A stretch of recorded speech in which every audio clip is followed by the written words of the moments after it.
అది ఒక ప్రత్యేకమైన ఆశ్రయం. అక్కడ ఆశ్రమంలో తర్బీదిస్తుంటారు భక్తితో ఎలా జీవించాలి. ఆ ఆశ్రమంలో ఒక ప్రత్యేకత ఉంది, అందరూ మౌనంగా ఉండాలి. 10 సంవత్సరాలకి ఒకసారి మాట్లాడాలి, అది కూడా 2 లేక 3 మాటలే.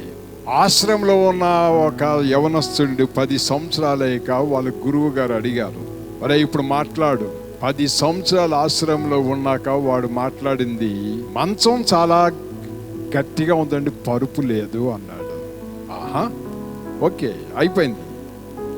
మరలా 10 సంవత్సరాలు అయ్యింది. ఒరే 20 సంవత్సరాలు ఉన్న నీవు ఇప్పుడు ఏం మాట్లాడతావు? ఇప్పుడు గురువు గారు 2 మాటలు, అన్నం ఏం బాగోలేదా? ఈ 30 సంవత్సరాలు అయ్యాక మళ్ళీ గురువు గారు అడుగుతున్నారు, మౌనం చాలించి ఇప్పుడేం మాట్లాడతావురా?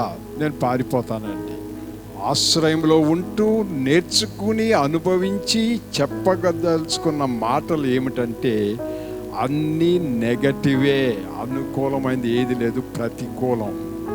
1 మంచం కంచం బాగోదు, 2 అన్నం జావైపోయింది. 10 సంవత్సరాలు అయ్యాక మళ్ళా 30 సంవత్సరాలు అయ్యాక ఉండలేను, పారిపోతాను. మానవ జీవితంలో చాలామంది జీవితం అంతా అదే స్థాయిలో ఉంటారు.